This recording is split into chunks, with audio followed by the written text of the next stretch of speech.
Hope so. And we're live. It is Wednesday, August 11th, 5:04 p.m. Eastern Time. That chair did hold Tom Nichols. It is not a lie that Tom Nichols is here. There he is. He went in search of Carla at my request. She always bugs me, and now she's not here. She'll show up. She'll sense that I'm here, and she'll need to show up. So yes. It is another episode of Where's the Lie? And we're not allowed to have fun anymore, but we are allowed to have Tom Nichols join us again. So Tom, yeah. Have you seen any of the previous episodes of Where's the Lie? No, I have not. So that may be good because it gives you you won't be overly influenced by previous guests. But we've had Jonathan Rauch on telling a fabulous story about how he decided to go to Nevada for the Atlantic to hire a prostitute legally to see if he could lose his virginity to a woman, which he'd never done. And that turned out to be false. We've had Dwayne Betts on telling the story of being a recently released convict on Martha's Vineyard at an event with Martha's Vineyard High Society and ending up cutting somebody's hair in the back, Bobby Brown's father's hair in the bathroom. That turned out to be true. And we had classical historian Sarah Bond on to tell sex stories about Julius Caesar, which turns out to be true if you believe Suetonius. Yeah. I was going to say the greatest gossip in all of classical history, but yeah. Right. Exactly as true as you trust the sources. So I guess that you're the fourth guest, and the way this works is you tell a story, we grill you on it. We put up to the audience, who can change their vote at any time, is Tom lying? And they can change their vote so you can see what they say and adjust the story as need be to persuade more of them. Then we grill you a little bit about the story, and then we bring on a couple audience members to grill you about the story, and then we all deliver our verdicts, and then you do the big reveal. Okay. So, as they say in Congress, the gentleman should take such time as he may require. Speaking of Congress, it is actually a story about Congress and how stupid and clueless I was once as a young man. I started working in the Senate at 29. And for all of my pretense of sophistication, I really didn't know that much about, I was not wise in the ways of Washington. And I started working for John Hines as a Republican. And I had floor privileges, which was very cool. That is, for those of you that never worked in Congress, that lets you just walk in and out of the cloakroom and onto the floor of the Senate at will. I had a cool little badge that I have lying around here somewhere. But I committed like the most brainless faux pas, which is that in the cloakroom, my boss, we had been advocating for a particular piece of the defense authorization bill that related to the Philadelphia Naval Yard. And he was having a kind of rough and tumble with his minority leader at the time, Senator Bob Dole. And I was there, and I was part of the meeting. Checks out. Bob Dole was a Senate minority leader. We're in the cloakroom, and, Bob Dole's talking about Bob Dole, and John Hines is saying, I need this thing in, and, you got to take it forward. And I'm standing there, and they're throwing me a question now and then. And finally, they get to, and youthful exuberance, they get to an agreement, finally. And Hines, claps, kind of puts his hand, thanks, Bob. And I said, thanks, Senator. And I went for a high five. to Bob Dole, who, of course, doesn't have the use of one arm. Does not have the use of his hand. And I got this cold stare from these two senators, and I was like, for a minute, about to say, "Don't leave me hanging," and then from God.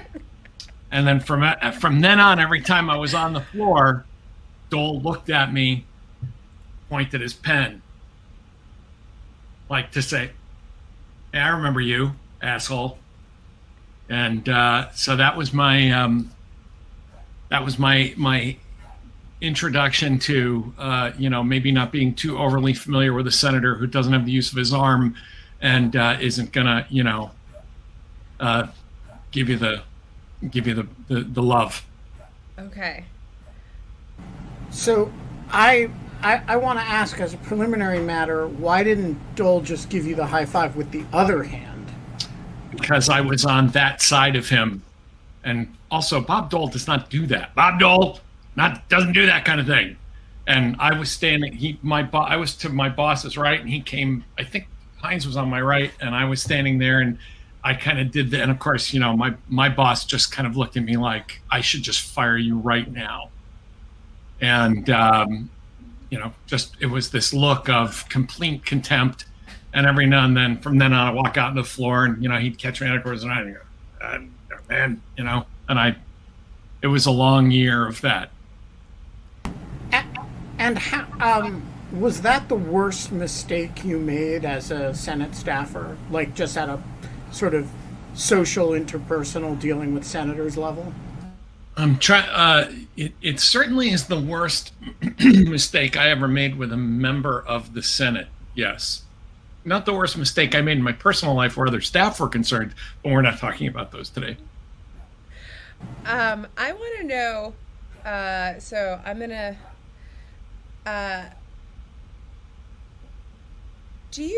which arm was it?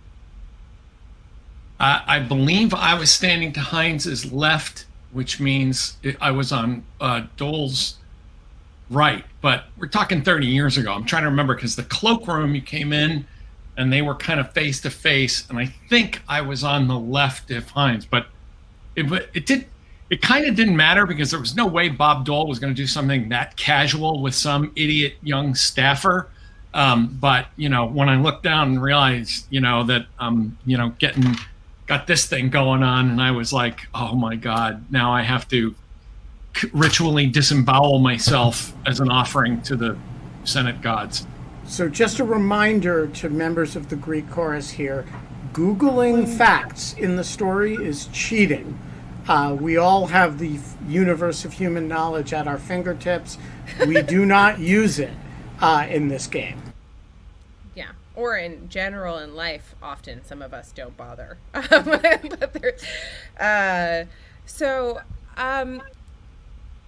What were you thinking? Why did you feel a high five? I was thinking I was the coolest kid. I was thinking I was the coolest 20-something in America who had just been part of brokering a deal to save a big employer in the state that my boss was from, and that I was one of the boys, that I was in the cloakroom. I was one of the club. I could do anything I wanted. So do you think if we called Bob Dole, I mean, he's still around, if we called him and said, hey, do you remember Tom Nichols? He'd say, yeah, I watch that asshole on MSNBC all the time. Bob Dole watched that asshole.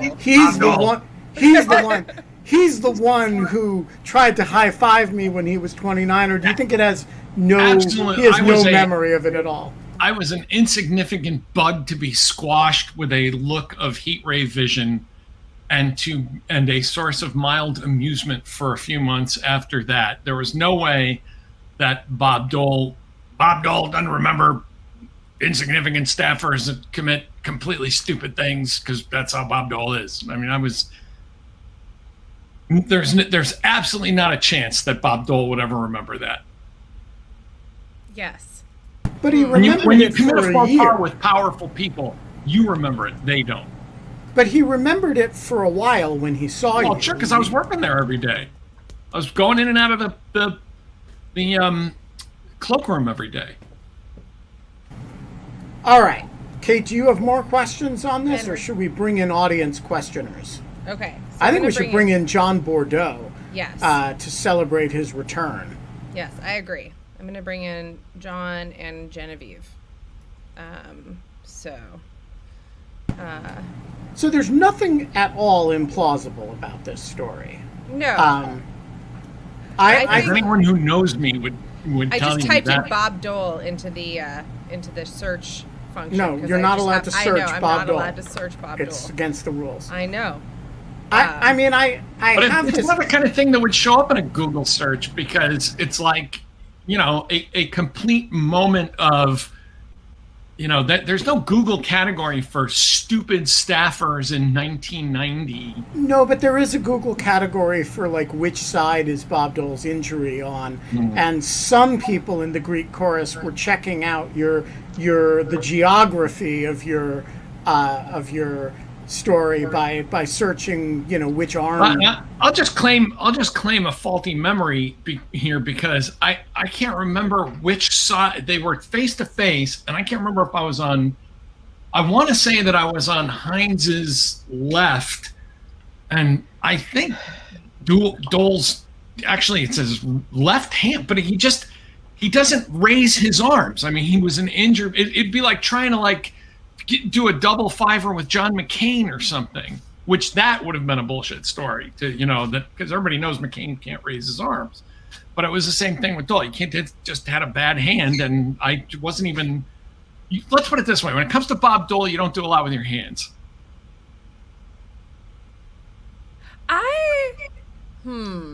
You raise an interesting point. John Bordeaux, what are you thinking? Can you hear me on this? I'm sorry, the thing grabbed the wrong camera. Yeah, yes. Great. I'm sorry. Tom, how you doing, my friend? Down 27 You got pounds. that side angle on your face too. It's good. Yeah, that's not a good shot. I apologize. I'll do this. No, because you spent a year on the Senate floor of Bob Dole and you can't remember which arm was out. I'm telling you, it's like hysterical blindness. I didn't look down. I was standing there and I suddenly realized he's not. This is the most inappropriate thing I've ever done, and I need to throw up. But the rest of the time on the Senate floor, he pointed the pen at you, and you still can't remember which arm it was. To this day, I've seen him on TV a million times. I can't remember which arm it is. You have to understand. This floods me with embarrassed anxiety. So I just want to say, yeah. Back in 1996, Jack Schaefer, back when Slate was young and good, Jack Schaefer did a wonderful article about Bob Dole's war injury. That you can't read this right now. No. It has nothing to do with this point.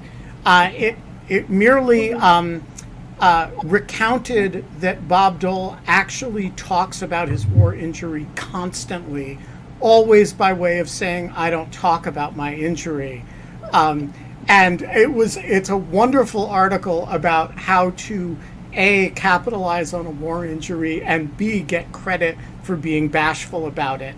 And all these years later, it is a wonderful account of the way politicians behave, and it's great. Do not read this article. There are facts in this article that have been up for discussion. Ben, read it later. Genevieve, you have a question. I do. How often was it brought up amongst the other staffers that you worked with that this happened? Heinz tore me a new one and left it at that. So no one Once knows or that. more than once? Pardon? So, John? No, he But was no the one kind of else guy to knows blow if up once and then let it go. But every now and then, we'd be like in the cloakroom, and Dole would walk by, and Heinz would give me this kind of side eye, and I'd be like, it was like the specter of Christmas, the ghost of Christmas past going by, and I'd be like, there's only a couple of times that Heinz ever just really tore me a new one.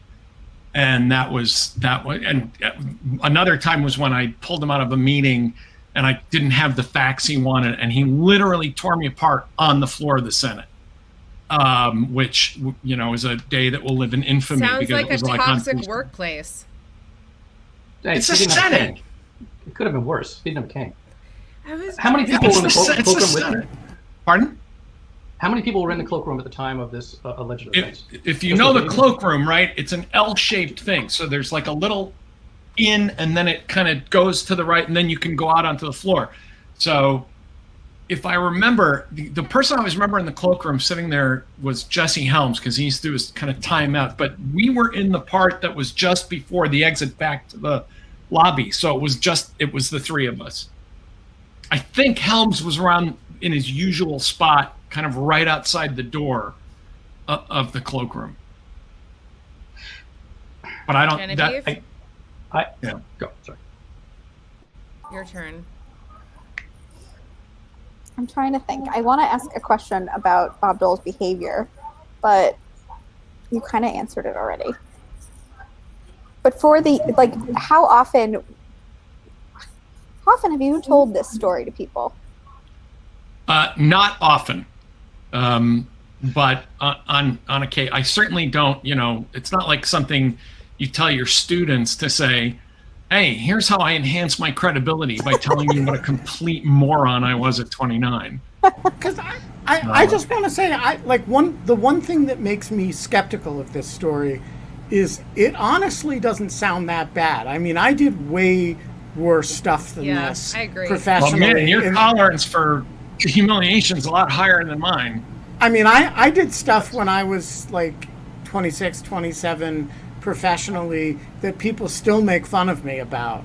Like this show. I'm sure, John Hines died later the next year. And yeah, but I doubt when the plane was going down, he was like, I really wish I'd fired that asshole who tried to high five. The thing about it is, that you're not going to keep bringing up that the minority leader, that your aide was the guy who completely shit the bed in front of the minority leader. I mean, it might have been. We used to make fun of Arlen Specter a lot because who did it? As well, you should. Right?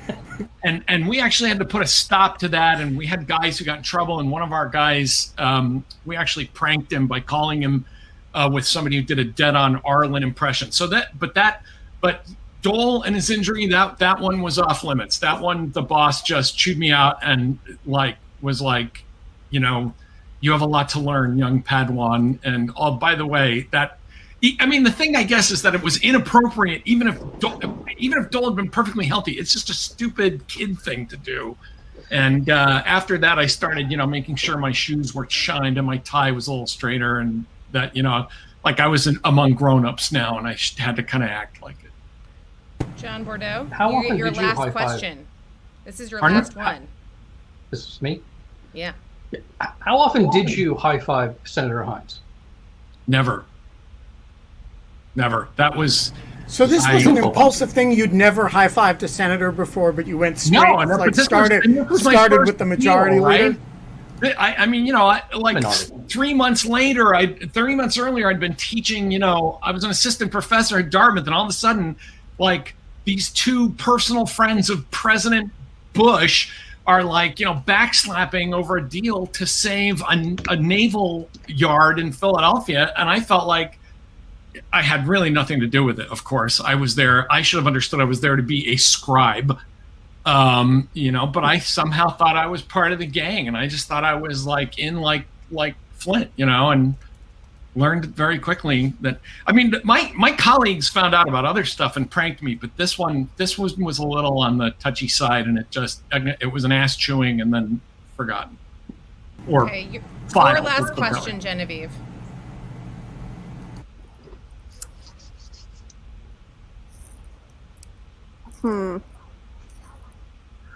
Were you allowed to come to meetings for the future after that for a little while, or were you kind of put in a timeout after no, because there was no choice. I was personal staff. I wasn't committee staff, so I had to go with them everywhere. And there was one time we were walking from Russell, and this was as we were heading toward the vault, where they were getting, because the Gulf War, the other thing is I had to go with the boss all the time because the first Gulf War broke out. And I think he kind of growled something and we're going to keep the cheerleading to a minimum or something like that. Or we're going to be, we're going to keep it professional or something like that. And I was like, Okay, so GDF and JBX, hang tight for a second. Okay. We're gonna get the final verdict here. Ben, do you have any more questions? I'm good. I know what I think. I want to say that the poll right now, the poll's changing, are 42 votes that you're telling the truth, 53.8%, and 46.2 think that you're lying. It has occurred to me that boring stories would be easier to lie about. And, you could be like, yesterday I went to the grocery store. No, I didn't actually go to the grocery store. It was the dry cleaners, suckers. Yes, exactly. But that's another key thing. I have been thinking a lot about how to lie in this game. If I was to tell my own story, because I have these crazy stories, which are fun stories, but they're true. And everyone knows how insane I am on this show, so everyone would just believe it. So I've been trying to think about how I would possibly lie, and the only way that I think to possibly lie would be to swap out large details of things that happened but changed the person. And you mentioned John McCain and his inability to high five, only a low fiver. And so I think that this happened, but it happened with John McCain. That is my guess. Whoa, that's a hot take. I'm gonna go with this story isn't outrageous enough to be a lie. I think this story is true. It's exactly the kind of youthful, professional faux pas that would haunt somebody for the rest of his life, but that actually doesn't make that much of an impression on other people. Because I listened to this story and I was like, I'll when we're done, I'll tell you a professional faux pas of mine from around the same age that I think is way worse than this. But this doesn't sound that bad to me. And so I think if you were making up a professional faux pas, there would be something like maybe you grabbed Dole's arm and shook it vigorously or something. There would be physical violence done to Bob Dole. So I'm going to go with true. And I just want to say, Tom, it's okay. We forgive you for this. It wasn't that bad. Will you forgive me for lying my ass off and sucking you all in on this story? If that's what it turns out to be, you will have fooled me. Genevieve, John, what are your thoughts? I just ratted. I didn't realize they were still voting. I just ratted myself out. I'm totally making this up. Oh, that's excellent. Well done. Totally. You fooled the audience. You fooled. Kate got it. Kate's fantasy about it was wrong. I got it wrong. Genevieve and John, what were you going to say? I was going to say that it wasn't true. Truly was going to say that because he kept rubbing his nose. Uh-huh. Did I? John, what were you going to say? Is it truly made up? You made this up? Yes. Totally. I was going with what Paula said in the chat. I thought of it also that he had heard about someone doing something similar, possibly McCain. But I definitely thought he was lying because you know which arm Bob Dole. I honest to God don't know. If you ask me this right now, I don't remember which arm it was. It's the right arm. It's the right arm. It's the right arm. He carried the pen for a reason. Okay. All right, so we have everybody who actually shit! Everybody who actually announced beforehand was fooled. And miraculously, everybody who got to reserve judgment got it right. Here's the thing. I do promise that was my vote. There was a moment that the conversation alone in the cloakroom happened. And it was about Israeli settlements, and my boss was giving Dole shit about some anti-Israel, because that always played well in Kansas. And my boss was reeling off some talking points that I had briefed for him, the way all politicians do. And Dole, I was kind of standing to Dole's side, over like they were talking like this. And Dole realized where that, my boss had gotten all this ammo about Dole's, it was like a Dole bird bill or something. And he kind of did this. He kind of looked over at me and went, like, I know it was you, you little bastard. And I thought, now what would make this a story worth lying about? That people who know me would say I might have, because I am inappropriately enthusiastic, especially as a young guy. I don't have a lot of personal reserve. And I thought, what if I tried to high five Bob Dole? Wouldn't that have just been the balls, But of course I didn't. I was scared shitless most of the time I was standing there. I wouldn't have even thought to look at the man. He gave me that look, and I was like, I felt like, like my ability to father children had vanished, with that side eye he gave me. So I said, okay, unverifiable, but close enough. As anyone who's ever worked with the intelligence community will tell you, right? What's the mark of a good lie? It's close enough to the truth that even you think it happened. No, and that's actually why you got me with it, because it wasn't so bad that excuse me, look at all these people changing their votes. That's low, people. You screwed the pooch. I win. Forget about it. Yeah, I can't believe you seem and even if you change your vote now, people, we still, have the record of where the votes were. And by the way, I can see, and Kate can see how you voted, no matter when you change your vote. So, we have the data. Big data follows you, and we've got, you think you're gonna. Okay. You think you're gonna fool us, but we're gonna publish everybody's saying, votes. Well, it was the body language, and I could spot this. I mean, remember, I'm not in the room with you, so to maintain body contact or eye contact, I have to keep looking at the camera, and then I can't see you guys because I have to look at you guys to judge how well I'm selling this bullshit.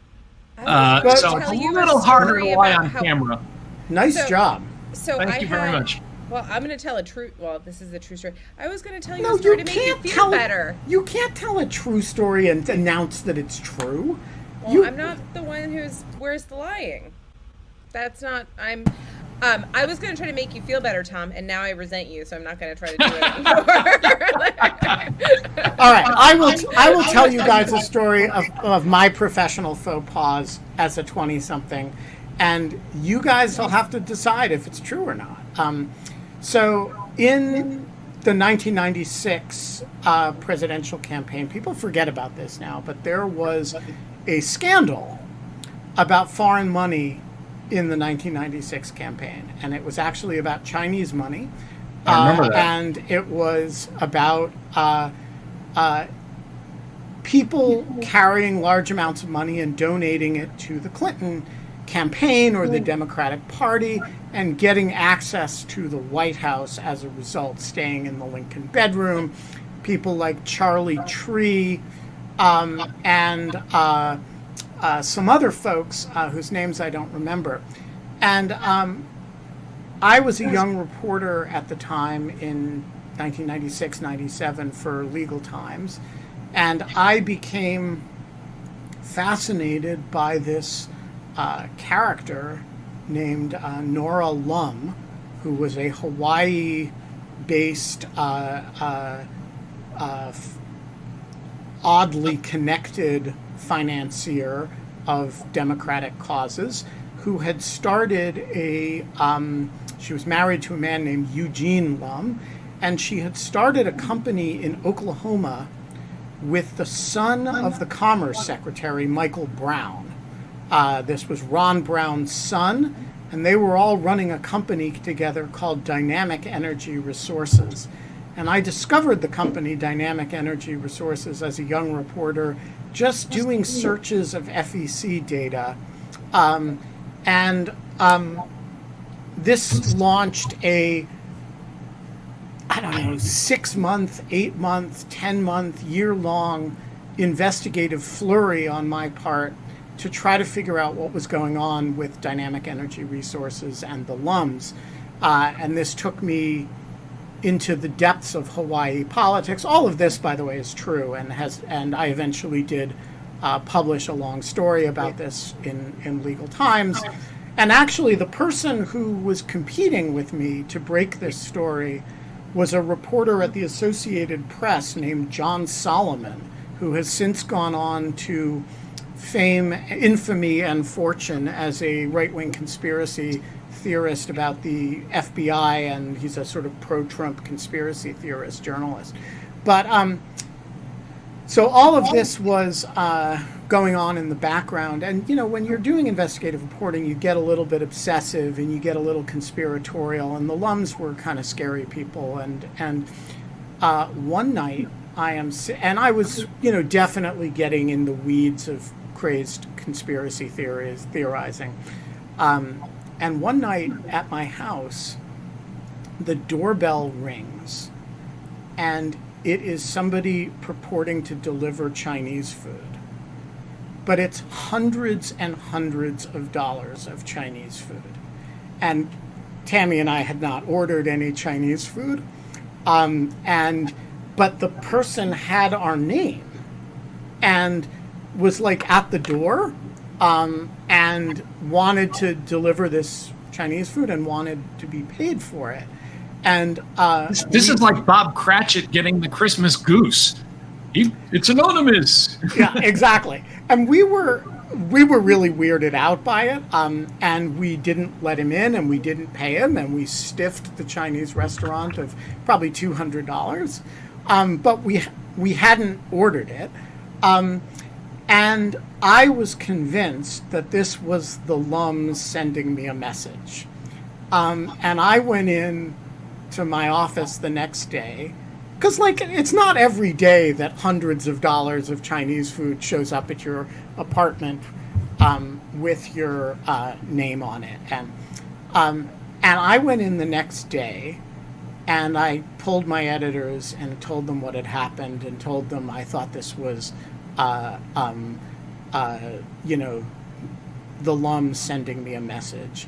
And they looked at me like I was insane and said, why, if they wanted to send you a message, wouldn't they leave a dead fish in a wrapper?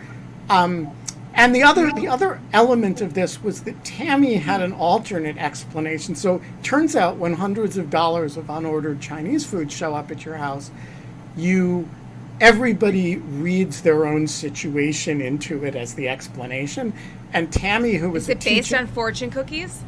No, Tammy's explanation was that there was a kid in her the class that she was TAing that she had just busted for plagiarizing something, and she was convinced that it was him. And she'd gotten him in trouble, and then the Chinese food had showed up. And I was convinced it was the LUMs. And I go in, and my editors were, and one of them, Tom Watson, still razzes me about this. And we could get Tom Watson on the show, and he would, now you can't call Tom Watson because that would be cheating for purposes of this. But Tom, still, whenever the subject of the 1996 campaign finance scandal comes up, he's always like, and then they bought a bunch of Chinese food for you, Ben. And so I think I lost 10 years of credibility with my editors that day. One way that you should have known I was lying, and this goes to your prank point. The Senate is the cruelest working environment there is, because it's all young, hard-charging assholes. And there's no way we have different definitions of cool workplaces. Cool. Not cool. Cruel. Oh, cruel. Okay, yes. Okay, now that makes a little more sense. It's a cruel workplace, and there is just no way that this story wouldn't have gotten out, and I wouldn't have been tortured about it relentless. The idea I knew I was on a limb. I was saying, no, the senator and I kept it quiet, and he just chewed me out, and we let it go. Absolutely not. I mean, the senators were more than happy to be part of the pranks around that building. So I have almost an exact replica of your story, but in the Second Circuit. So this is why this kind of resonated with me. So I was clerking, and my judge was super casual. Like, first of all, our chambers were in Geneseo, so like way upstate, and then and so we're like 6 hours from New York, and we'd come down to New York for sittings, and sometimes the judges take their clerks out with another clerk from the panel, or something, and you guys all go out to like Chinese food, actually, usually, because it's not far from Chinatown, the courthouse. And we were doing this with I will go unnamed, other judge that had been on this panel. And there had been a Title VII workplace complaint, like in which this woman had been really, really harassed by her colleagues in a police precinct, and there was just like a whole thing. And it had been an appeal and had been happening for a long time. And I had briefed the whole case for my judge and was really read in on it. And one of the judges that was that we were out to lunch with had voted against what I thought they were going to vote, like in the panel. And we had like been briefed of what the panels had all come back on and what they had done in like pre-conference.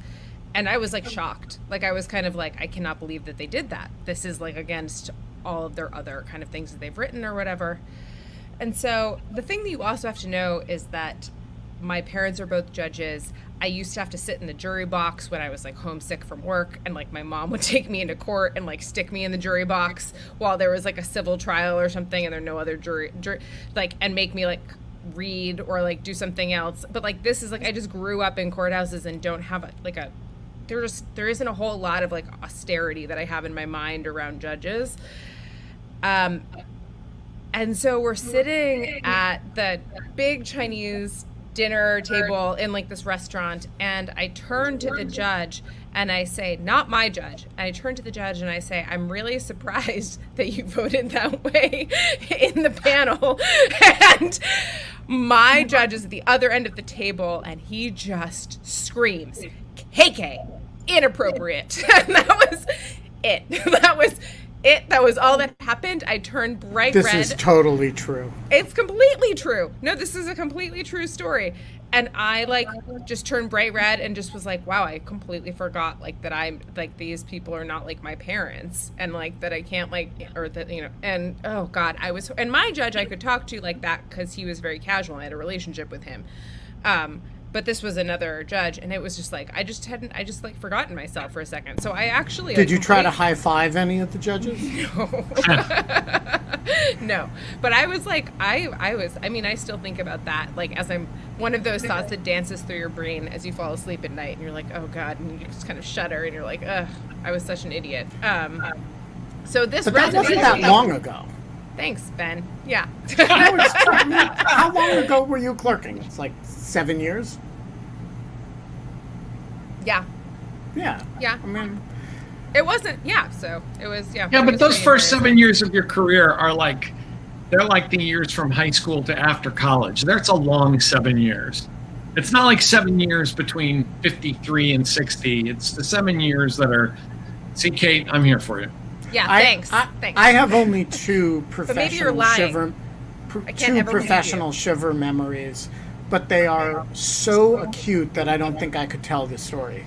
I'm kind of over this, mostly because I don't even think the judge heard me, but my judge heard me. And so that was all that mattered, and he still loves me, so I'm fine with it. But I did feel like an ass. I was like, really, yeah. Okay, we would be terrible people if we went an hour with Tom Nichols without talking about your book. Oh, yeah. You have a new book coming out, and we are not going, because we've got, like, people on the line here. Wait, hold that up again. Yeah, hold it up again. We're going to tweet this. So, guys, there's a book you should order. And, we've got 150 people watching live here and more on YouTube. So go order the book. Tell us about it, Tom. Yeah. Well, it is my favorite pre-review so far is Publishers Weekly that called it a cranky manifesto that is unlikely to change minds. Excellent. Okay, you should put that on the back. Where's the lie? Where's the lie? I should have gone with that. If you couldn't Google, you need a T-shirt with that. Book out, and one of the pre-reviews is a cranky manifesto unlikely to change minds. Get that as a tattoo. I think. And, but I already said that on Twitter a while back, and people said, this is the book we pay you for. This is what we expected was cranky manifestos. About after The Death of Expertise came out, by the way, The Death of Expertise has gone into its 14th foreign language as of today. It will be available in Armenian in case anybody needs that. I held off on writing another book. I mean, I had, with the book landed well, and so people say, gotta write more, get an agent. I still don't have an agent. I didn't do any of that stuff. I just wanted to wait until I felt like there was something that I wanted to say. And the thing that had been nagging at me all through this is that every time I talked about The Death of Expertise or any of the stuff I wrote during 2017, 2018, it was always this question of democracy is in trouble. We can't go on this way. How can we sustain a democracy like this? And aren't we doomed? And then so that was part of it. And I thought, are we doomed? Is this really, as an American, am I really thinking these questions? But then I started to push back on some of the explanations. It's only a couple of years ago that people still took seriously the idea that economic anxiety, the economic anxiety argument, like the people are rioting and it's globalization and it's you heartless elites and it's income inequality and it's climate change. And I said, I don't think I'm not sure these are true. And I think like a good scholar, I should go out there and try and actually test some of this and try to explain. I mean, I think we all agreed at some point that democracy globally is in trouble. Poland, Turkey, Hungary, the United States, a lot of Thailand, Italy, Philippines, the UK. I mean, you name it, right? You can almost every advanced democracy is running into some serious populist headwinds and kind of chicanery and so I said, well, this is, I've spent my life studying authoritarianism. Maybe I should think about studying democracy more.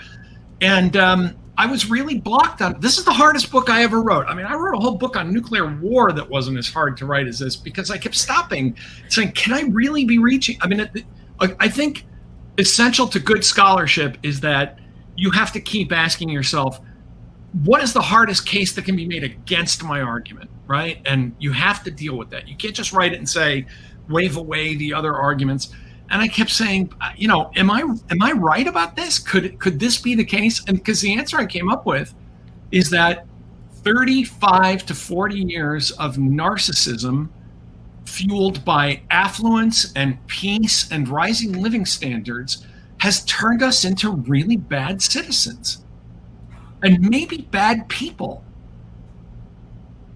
And it's, I see somebody right away zinging me, well, it's conservatives and social programs. Yes, okay, that's the political manifestation of it. But this narcissistic, abandonment of the center, where all politics became performative and voting was sort of boring, but reaming people out and having extreme positions was interesting. I really think that this was the emanation of something that wasn't about politics. It's about our narcissistic, I don't want to use the word decadent because that sounds so Soviet, but there is a kind of narcissistic, affluent decadence that has overtaken us all. And I don't mean just the elites. I don't mean rich people. I mean, this extends, all the way down to the people who are sitting there with a beer watching HGTV and saying, well, how come I don't have granite countertops? Yeah. The government has failed me. Democracy sucks. Our threshold for where we draw the line at democracy sucks has become so low that it's like if the Wi-Fi goes out, democracy has failed us. And what's really interesting about this is that the book, I kind of kept holding off on this and trying to do more research and go kind of plowing through all the data and looking at polls and economic data. But that, as we found, increasingly, both in the United States, Italy, the UK, I talk a lot about Italy in this book, the people that are most hostile to democracy are actually the middle class. It's a lumpen bourgeoisie. It's bored, mildly affluent real estate developers and real estate salesmen who want to go to the Capitol and burn, lynch Mike Pence and then go home and brag about it on Instagram. This is not, as I say in the book, these are not the barefoot people of Appalachia, trying to find clean water. These are not the African Americans of 1965 trying to be fully empowered citizens. These are not, the gay and lesbian couples of the 1970s who couldn't get married. These are, it's really remarkable that the attack on democracy, and I say this in a comparative context because this is true in Turkey, it's true in Poland, it's true in Hungary. Hungary has almost no income inequality. On the Gini scale, Hungary has practically no income inequality. Poland has a viciously nationalistic anti-Muslim movement. What's the punchline? There are no Muslims in Poland. No Muslims. There aren't any Muslims in Poland. This is the affluent, bored, working and middle classes saying democracy just isn't interesting and it's not worthy of my importance. So I want to ask you a particularly American version of this problem. Newsweek today asked me to do a debate on a podcast debate on vaccine mandates, which I agreed to do. And I found myself, I won't mention her name, pending the release of the podcast, but I found myself debating a woman who could not bring herself to say that the smallpox vaccination mandate was appropriate and did not really resist when I said, hey, if it were up to you, we would still have a certain amount of residual endemic smallpox in society. Where does that fit into this thesis? That this is, that these are people who, there's some rejection, war on expertise plays into this, but there's some, I think, element of this kind of, and again, I don't love the word, I don't love the sort of Soviet vocabulary for it either, but there's some element of it that's, a kind of really anti-communitarian laziness. Yes. And so just walk me through, it's like somebody who gets on and says, my rights not to be vaccinated. There may be 8 religious people or people with, certain certain medical conditions. Therefore, any effort to increase vaccinations through private or public sector mandates is, an assault on our liberties. Help me out. Where does that fit into your thesis? You're already off the rails by assuming the subject matter matters. That in this case, it happens to be vaccinations. I think insofar as the subject matter is important, this is where this issue of affluence comes in and high living standards. One of my students years ago, when I was doing a lecture on biological weapons, and I pointed out that I'd been vaccinated for smallpox, and this kid comes up to me, and this is what I mean about kind of the adaptation to the world being as good as it is. This kid says to me, Professor, why did they vaccinate you for smallpox? Nobody gets that. Bingo! And I just waited for a moment to say, why do you think that is? Oh, I am that rare person, our age, Tom, who was not vaccinated for smallpox. Well, did you know? I got it because I had relatives in Greece, and to go to Southern Europe, you had to get vaccinated for smallpox. I had a vaccine passport. Yeah, the reason I didn't get it is that I had a specific medical condition as a baby that exempted me from it. But people our age are uniformly vaccinated against smallpox because there was a mandate. The question, though, you're asking about why are they digging in on this? It's the narcissism problem. You're not the boss of me. You can't tell me what to do. I'm unique. I make my own decisions. I do my own research. Everybody is Fredo from The Godfather. I'm smart. I can do things, not like people say. The idea that you could say, look, I don't, I need to take the polio vaccine or the smallpox vaccine or I was reading a piece today by somebody. I didn't think it was not going to say who, because I didn't think it was a great piece, but it was about, the vaccine resistors are not bad people. They're just, she quoted one of them saying, well, I'm getting the Pfizer, right? And it's like, do you know, I wrote a piece about this in the Atlantic 6 months ago. I said the same thing. Hey, my wife said, we're going to get vaccinated. I said, hey, which one is it? And even I said this as though it could possibly matter and I would know the difference between them.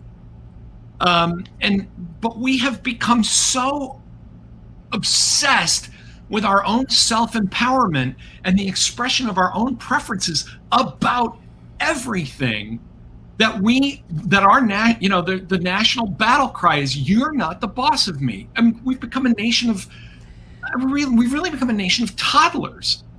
Well, now we are in Dan Dresner's category. But Dresner, right? I mean, in this, think of it. Trump was the triumph of an electorate, of a slice of the electorate that is crude and narcissistic and childlike. Yeah. And the idea that we were once this very stoic, mature country now seems like the distant past to me. I mean, I look at people that are, like I think about when I was a kid and people that were my father's age, and I thought of them as adults. And I look around now and I see guys, in big shorts with their ball cap on backwards saying, hey, I need more information about this Fazerna thing because I'm a fully involved citizen. You're not a fully involved citizen. You're an overgrown 13-year-old, and we've really lost something here by this constant sense of narcissistic empowerment. It doesn't occur to people to say,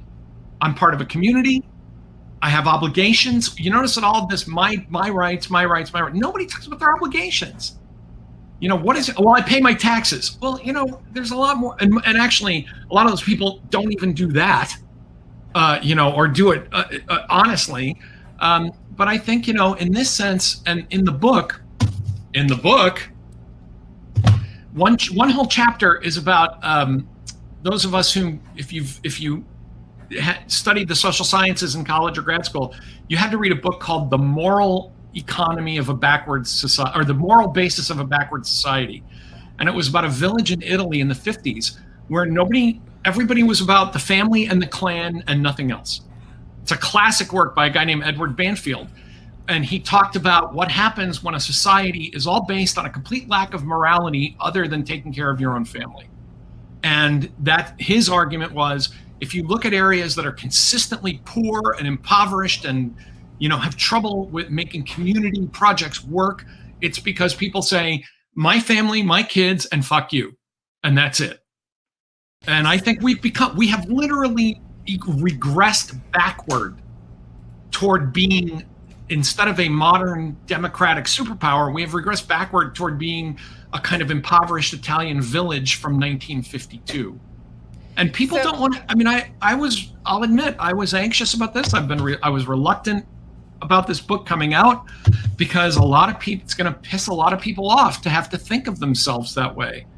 Everybody's got an excuse. Everyone has an excuse. I talk in the book about, people say, well, costs of living, for example. And yet people routinely take out 7-year car loans into which they roll 2 and 3 other car loans that they've never paid off. And then they say, what do you expect? Of course I'm angry. I'm up against it. Well, if you hadn't bought a top of the line sedan at 22 years old on a 7-year loan that includes 2 other cars that you never paid off, maybe you wouldn't be in this situation. But, consumerism is a choice. And we decided that strangely enough, there's a person I quote in this book who I disagree with about everything, and yet I agreed with him about this, Andy Bacevich.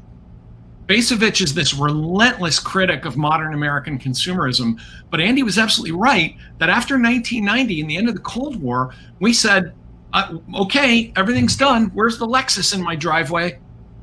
That's my, I'm entitled to this.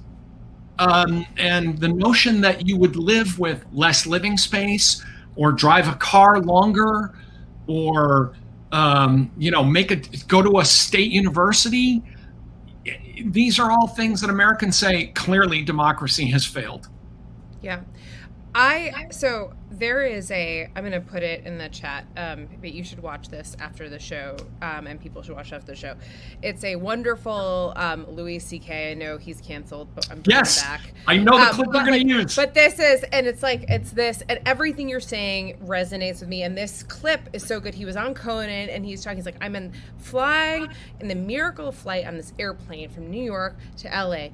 And I'm like flying this like incredible miracle of like air travel 10,000 feet above the Earth's surface, and we have Wi-Fi on this flight, everything, and the guy next to me's internet goes out and he just slams his computer shut and throws a fit and like hits the stewardess button, is like how, like, what shit is this? I can't like even get on to, and he's like, everything is amazing.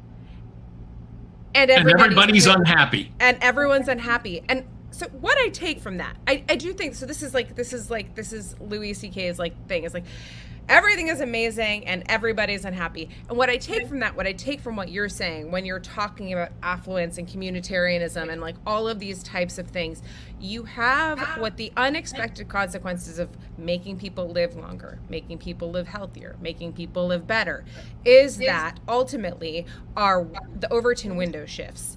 And all of a sudden you lose perspective on basically what real hardship is. There's a term for it. It's called hedonic adaptation. Yep. Where once you've slept in a queen size, if once you've slept in a queen size bed for years, you think it is totally impossible to sleep in a twin bed. Yep. If you've eaten sirloin every night, hamburgers taste like leather. And we have now, or butter chicken. Couple of caveats about this. I love leather. I'm very aware that I sound, and I say this in the book, this sounds like Harold Macmillan in 1957 saying, our people have never had it so good. Because it's true that at any given point in history, you're probably better off than at a previous point in history. The problem is that even within our lifetime, we have escalated this geometrically to the point, like, when people say, well, it's Malthusian almost. There was a time when I'm like, wait a minute, that's when I was 30. Don't tell me about that time. I was an adult. I was a married adult at that point. The other thing that none of this means that there aren't really serious problems that democracies face all the time. I mean, but the comparison, and let me just throw a couple of statistics out there. For example, flying. In 1979, before the deregulation of the airlines, only 15% of Americans had ever flown commercial in either domestically or internationally. Like, people complain about the expense and the inconvenience and, how can it be like this? And there was a simple answer to this. People forget this, but you used to get dressed up. Well, because only 15% of American adults had ever flown, ever. In their lives. Yes, college is very expensive. You know why? Because everyone goes to college. That's one of the many reasons why when I was in college my first year in 1979, 1980, only 14% of American women had a college degree. It's like, well, okay, how will my daughter afford college? Well, in 1980, the way she afforded college was she can go. Like, it's a problem. It's a first world problem to say, how will I manage the fact that 4 of my kids are going to go to college? That was, you watch an old movie like It's a Wonderful Life, where, George Bailey said, well, he gave his college money to his brother so he could go. Yeah, because there's like $1,000 fucking people can't even dollars. process that thought now. And so where I drew the line is not to say everything's great and you should be happy and, know your place, you serfs, but rather to say, stop blaming democracy for things you don't have and that you want, because democracy is about something else. It's about tolerance, secularism, universal rights. It's not a wish machine.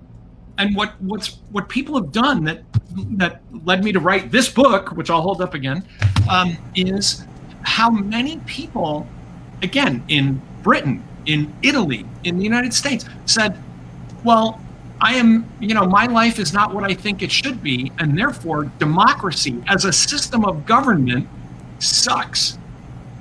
And that to me is that's obscene. We are going to leave it there because we are over time. We're going to leave it No, with I love obscenity. But you should come back and actually talk about the book for by which time we will have actually read it. It drops on Thursday. So launch day is Thursday. So next Thursday. Come back and let's discuss it.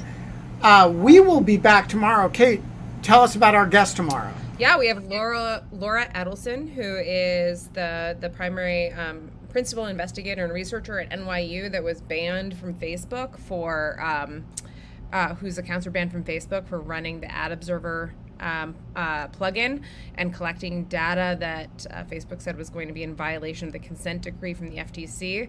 And so she's going to be coming on to talk about a New York Times op-ed and everything that's been happening since then. And that will be 22 hours and 54 minutes from now. And until then, Tom Nichols, you're a great American. And Kate? And an accomplished liar. And I cannot believe that, actually. Super accomplished liar. Totally had me. You nailed it. Yeah. And Kate? We don't and have yes, fun people, anymore. I was telling the truth. Yes, I know my story was totally true.